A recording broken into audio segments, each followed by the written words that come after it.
The official story is straightforward. Transportation networks expanded across Europe and North America throughout the 1800s as populations grew, cities developed, and commerce demanded better infrastructure. Rail lines connected emerging industrial centers. Canals linked waterways to accelerate trade. Roads widened to accommodate increasing traffic. The narrative follows a logical sequence. Need creates demand, demand justifies construction. But in 1816, just as Europe recovered from the Napoleonic Wars, something unusual appeared in British transportation records. Engineering surveys documented road capacity designed for traffic volumes that wouldn't materialize for another 30 years. The specifications weren't estimates or projections. They were built standards, widths, gradients, bridge loadings, calibrated for densities that didn't exist. The pattern repeats across the Atlantic, across continental borders, in regions with entirely different governments and economic systems. And it all appears within the same narrow window of time. Before we go further, a necessary clarification. This is a documentary exploration of historical patterns in infrastructure development. What follows examines timing anomalies, scale mismatches, and architectural consistency across multiple continents during the early to mid-1800s. The term Tartaria will appear later in this investigation, not as a claim about a lost civilization, but as a historical label that has been reinterpreted by modern researchers to describe these patterns. This is not about hidden truths or suppressed histories. It's about asking why certain infrastructure decisions were made when they were, and why they often preceded the populations they were meant to serve. The story begins with capacity. In 1825, the Stockton and Darlington Railway opened in northeastern England. It was the world's first public railway to use steam locomotives. The official purpose was coal transport, moving fuel from inland mines to coastal ports. But the engineering specifications tell a different story. The track gauge, station spacing, and cargo capacity were designed for passenger and freight volumes that wouldn't exist in that region for decades. Contemporary accounts noted the oddness. Local newspapers questioned why such substantial investment had been made in an area with limited immediate demand. This wasn't visionary planning. The infrastructure was already there. 3 years later, in 1828, the Baltimore and Ohio Railroad began construction in the United States. Like its British counterpart, it was engineered for traffic loads far exceeding contemporary need. The rail bed thickness, bridge weight tolerances, and switching station complexity matched specifications used in regions with triple the population density. Engineers at the time couldn't adequately explain the choices. Records show that surveyors followed existing earthwork patterns, graded beds, cleared routes, stone foundations, that appeared to predate the railroad itself. The same year, France completed sections of the Canal de Bourgogne. It connected the Seine and Rhône river systems through 189 locks across 242 kilometers. The scale was extraordinary. The lock dimensions and canal width could accommodate barge traffic that wouldn't exist in France until the 1870s. What makes this particularly unusual is the timing. France had just emerged from economic devastation. Resources were scarce. Yet massive capital was allocated to a transportation system built for a future that hadn't arrived. These weren't isolated decisions. In 1830, construction began on the Liverpool and Manchester Railway. It became the world's first intercity passenger railway, but its engineering far exceeded passenger transport requirements. The dual-track system, station infrastructure, and signaling complexity were designed for traffic volumes that Manchester and Liverpool wouldn't generate until the 1860s. When questioned, railway company directors offered vague explanations about future growth and long-term investment. But investment decisions in the 1830s were typically conservative, based on immediate return projections. This was different. Across the Atlantic, similar patterns emerged in the canal systems of New York and Pennsylvania. The Erie Canal, completed in 1825, stretched 363 miles from Albany to Buffalo. It's remembered as a triumph of American engineering, but the dimensions are puzzling. The canal was 40 feet wide and 4 feet deep, specifications that allowed traffic loads far beyond what agricultural shipping required in the 1820s. Construction records indicate that workers often followed terrain that appeared pre-graded, requiring less excavation than anticipated. Surveyors noted existing stone structures along the route that were incorporated into the canal system, though their origin was never documented. The same phenomenon appeared in Pennsylvania's Main Line Canal, built between 1826 and 1834. It connected Philadelphia to Pittsburgh through a complex system of canals, inclined planes, and railways. The engineering was extraordinarily sophisticated for the period, too sophisticated, according to some contemporary engineers. The inclined plane systems used technology that wouldn't become standard until decades later. The weight capacity exceeded anything Pennsylvania's economy could utilize at the time. What stands out isn't just the scale. It's the consistency. Different countries, different governments, different funding sources. Yet the infrastructure shared common characteristics: over-engineered capacity, advanced specifications, and timing that preceded demand. There's no evidence of international coordination, no documented sharing of engineering standards across borders. Yet the systems look remarkably similar. By the 1840s, this pattern had become continental. Railway networks across Europe and North America expanded rapidly, but they weren't growing into empty territory. They were following routes that seemed prepared for them. Graded beds, cleared corridors, stone foundations, bridges that appeared older than their documented construction dates. The timing converges on a single period: the infrastructure boom of the 1820s through 1840s. It's often explained as the beginning of the Industrial Revolution's transportation phase. But industrial demand usually drives infrastructure, not the reverse. Here the infrastructure came first, and no one at the time seemed to know why. The pattern becomes more defined when you examine the administrative systems that accompanied the infrastructure. In 1838, the British Railway Inspectorate was established to oversee safety standards across the rapidly expanding rail network. What's unusual is the level of institutional sophistication from the very beginning. The inspectorate didn't evolve gradually. It appeared with fully formed regulatory frameworks, standardized inspection protocols, and hierarchical structures that typically take decades to develop. The documentation was meticulous. Station logs, traffic records, maintenance schedules, all following identical formats across different railway companies that had no official connection to each other. The uniformity is difficult to explain through independent development. Across the Atlantic, similar administrative structures appeared at almost the same time. In 1836, the Massachusetts Board of Railroad Commissioners was created, the first state regulatory body for railways in America. Like its British counterpart, it launched with comprehensive regulatory standards already in place. Record-keeping systems matched British formats despite no documented exchange of administrative practices. Track gauge specifications, safety protocols, even accounting methods showed remarkable similarity. This wasn't coincidence, but it also wasn't conspiracy. Something else was happening. The Erie Canal offers another lens into this pattern. When it opened in 1825, it immediately required complex administrative management: toll collection, traffic scheduling, maintenance coordination across 363 miles. The administrative infrastructure appeared simultaneously with the physical infrastructure. Toll houses were positioned at precise intervals.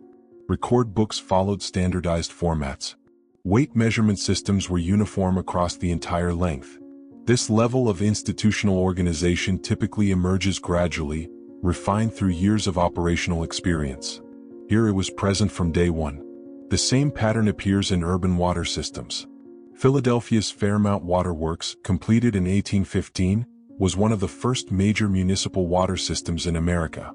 The engineering was remarkably advanced: steam-powered pumps, gravity-fed distribution, filtration systems. But what stands out is the distribution network capacity. The pipe diameter and reservoir volume were designed for a city of 200,000 people. Philadelphia's population in 1815 was 112,000. The system wouldn't reach capacity until the 1850s. The infrastructure was waiting for the population to catch up. New York faced similar questions with the Croton Aqueduct, completed in 1842. It stretched 41 miles from the Croton River to Manhattan, delivering 90 million gallons daily. The capacity far exceeded New York's needs at the time. Engineers publicly acknowledged the overdesign but couldn't explain the decision in economic terms. Construction records show the route followed existing stone foundations in multiple locations. Surveyors documented these findings but offered no explanation for their origin. Britain's water infrastructure followed the same trajectory. London's New River, completed in 1613, was expanded dramatically in the 1820s with capacity increases that wouldn't be needed until the 1860s. Liverpool's water system, upgraded between 1847 and 1857, was built for a population double the city's size. Manchester's Longdendale chain of reservoirs, completed in 1877, had storage capacity that exceeded demand projections by nearly 40%. The pattern, capacity precedes need. Railway storage facilities present another anomaly. By the 1850s, major railway stations across Britain and America included goods warehouses with storage volumes that contemporary freight traffic couldn't justify. London Street Pancras Station, opened in 1868, featured an undercroft designed to store thousands of beer barrels. The structure was built into the original design, not added later. But beer traffic to that location wouldn't reach those volumes until the 1880s. The infrastructure anticipated use that hadn't materialized. Similar patterns appeared in American grain elevators. Buffalo's commercial grain elevators, constructed in the 1840s and 1850s, had storage capacity far exceeding regional agricultural output. The 1848 Darts elevator could store 55,000 bushels. Buffalo's grain trade at that time averaged less than half that volume. Records show the building was used at partial capacity for over a decade before traffic caught up to design specifications. The timing raises questions about planning methodology. Telegraph systems compound the pattern. When the first commercial telegraph lines were installed across Britain and America in the 1840s, the infrastructure was immediately overbuilt. Cable capacity, relay station spacing, and administrative networks were designed for communication volumes that wouldn't exist until the 1860s. The first transatlantic telegraph cable, completed in 1866 after multiple failed attempts, had transmission capacity far exceeding contemporary demand. Usage didn't justify the infrastructure investment until the 1880s. Yet the investment was made decades earlier. Infrastructure followed similar logic. Liverpool's Albert Dock, opened in 1846, was the first structure in Britain built specifically for iron steamships. The dock dimensions and handling capacity were designed for shipping volumes that Liverpool wouldn't see until the 1870s. Contemporary critics questioned the investment. Shipping companies couldn't fill the available berths. The dock operated below 50% capacity for over 20 years. The infrastructure waited for maritime traffic to expand into it. Boston's waterfront expansion in the 1840s created dock facilities far exceeding the city's commercial shipping needs. New York's South Street seaport development followed the same pattern. Baltimore's inner harbor infrastructure, expanded throughout the 1850s, was built for cargo volumes the city wouldn't handle until after the Civil War. Different cities, different economies, same approach. What ties these examples together isn't geography or government. It's timing and scale.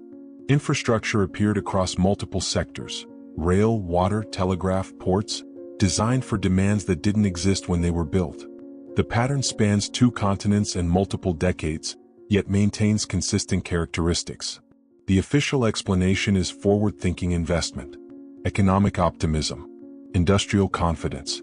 But investment decisions in the 1800s were typically conservative.